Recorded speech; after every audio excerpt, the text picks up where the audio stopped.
The Hound of the Baskervilles, by Arthur Conan Doyle. Originally published in 1902. Chapter 1. Mr. Sherlock Holmes.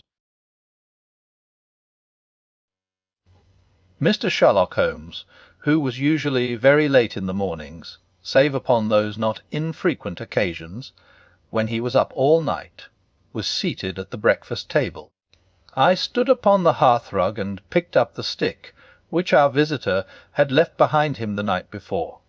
It was a fine, thick piece of wood, bulbo-shedded, of the sort which is known as a punang lawyer. Just under the head was a broad silver band nearly an inch across. To James Mortimer, M.R.C.S., from his friends of the C.C.H., was engraved upon it, with the date 1884.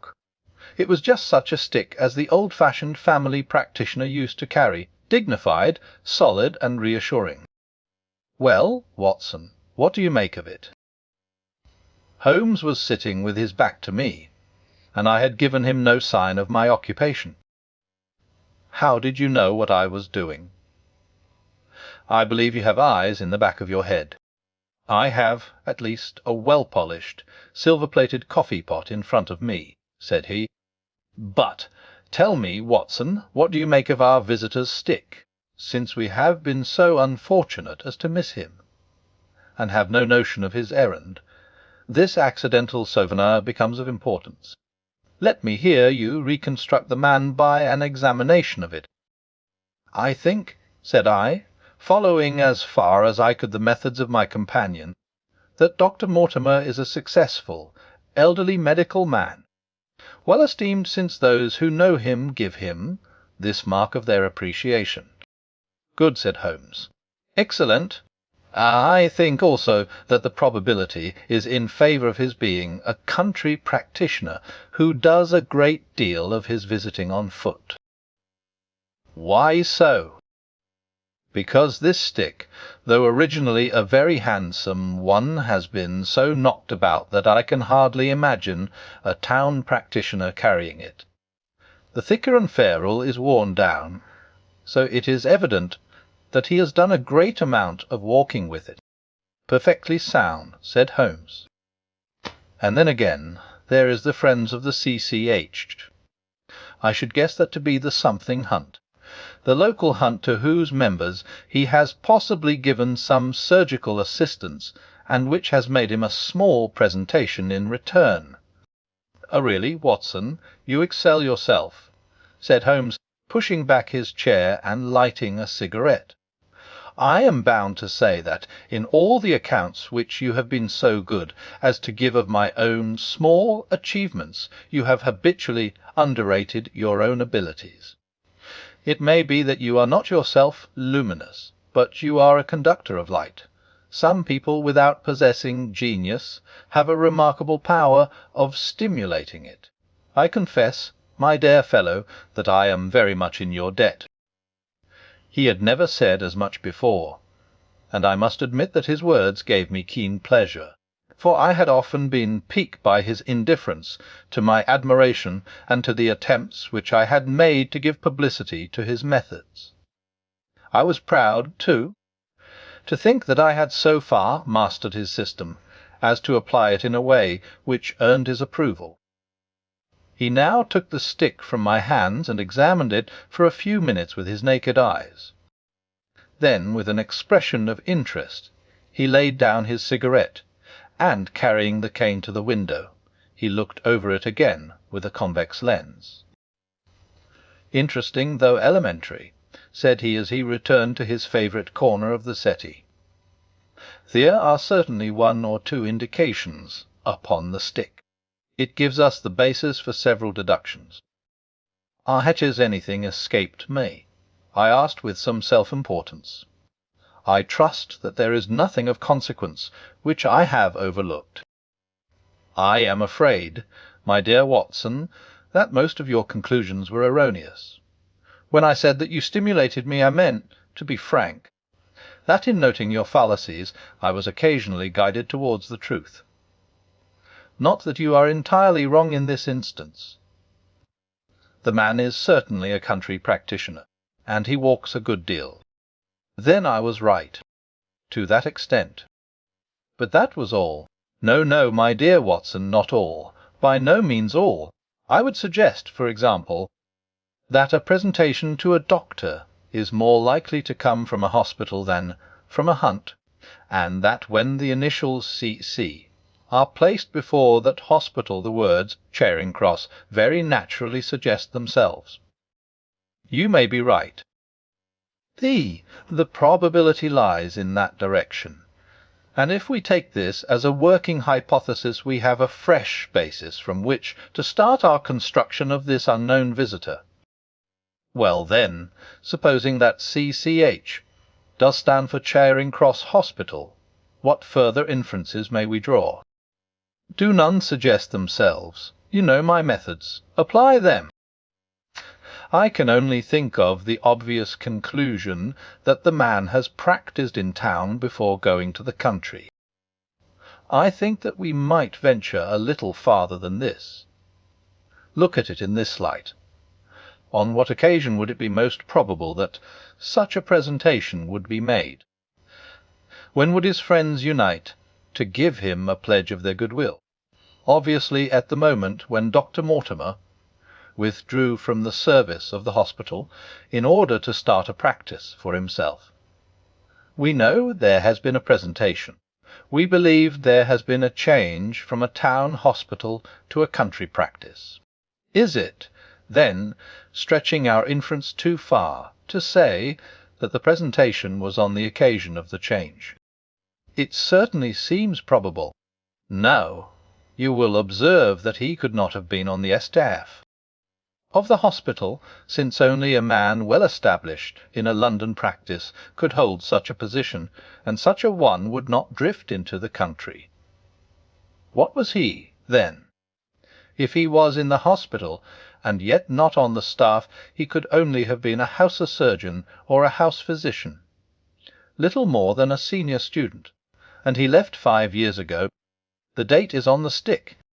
So your grave, middle-aged family practitioner vanishes into thin air, my dear Watson, and there emerges a young fellow under 30, amiable, unambitious, absent-minded, and the possessor of a favourite dog, which I should describe roughly as being larger than a terrier and smaller than a mastiff.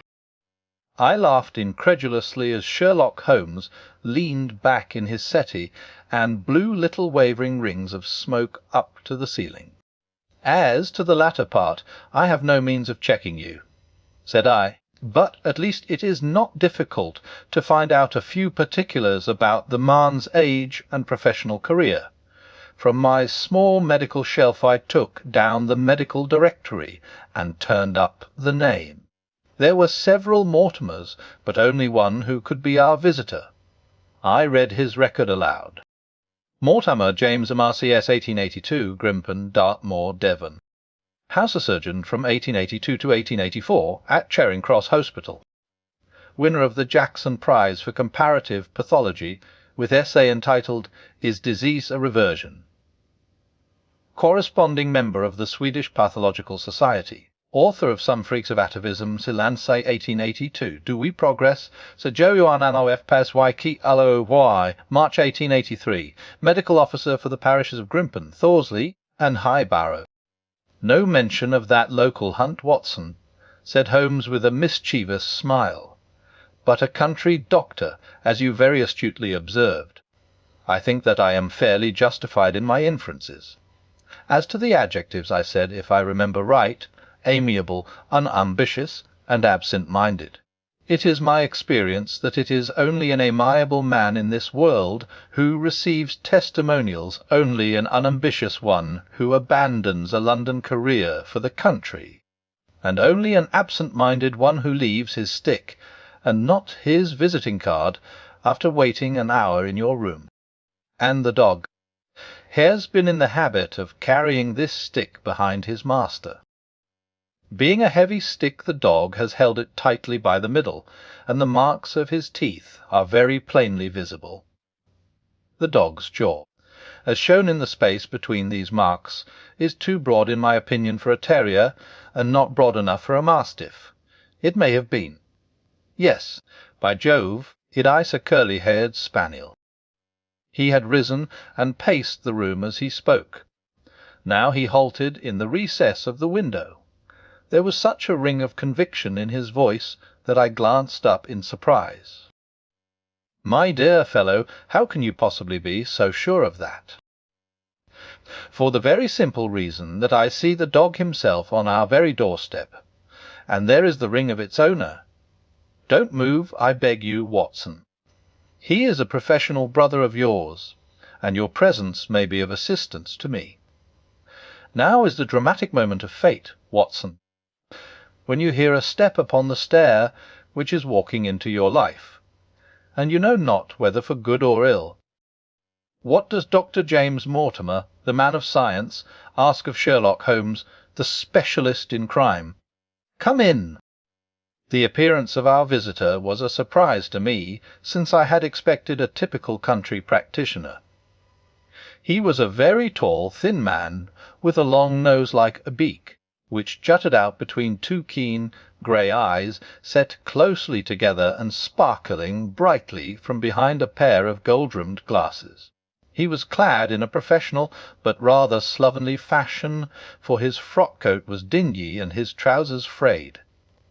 Though young, his long back was already bowed, and he walked with a forward thrust of his head, and a general air of peering benevolence.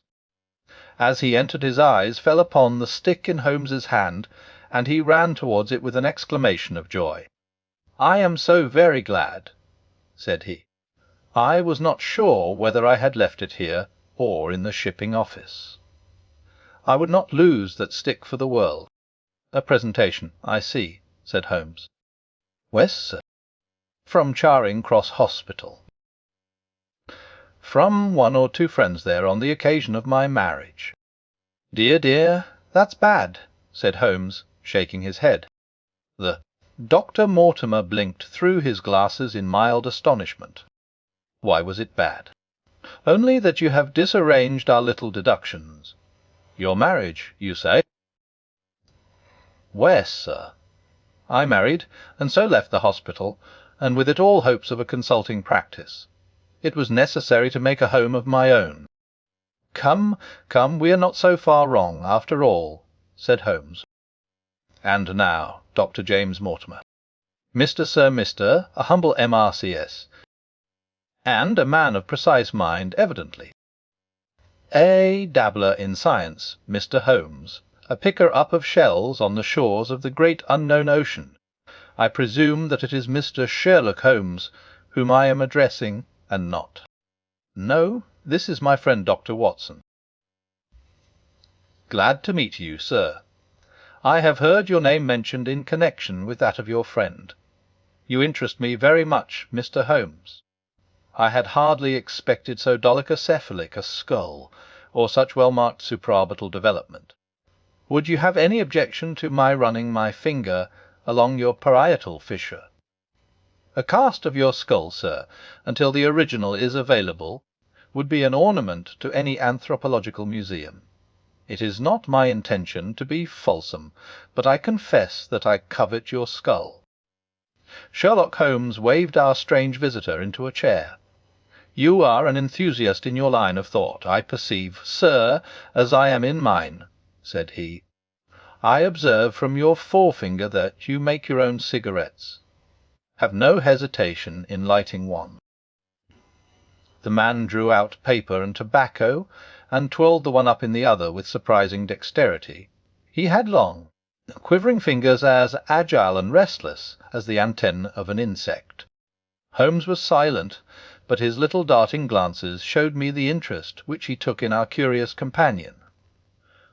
"I presume, sir," said he at last, "that it was not merely for the purpose of examining my skull that you have done me the honour to call here last night and again to-day." "No, sir, no, though I am happy to have had the opportunity of doing that as well. I came to you, Mr. Holmes, because I recognize that I am myself an unpractical man, and because I am suddenly confronted with a most serious and extraordinary problem. Recognizing, as I do, that you are the second highest expert in Europe. Indeed, sir. May I inquire who has the honour to be the first? Asked Holmes with some asperity.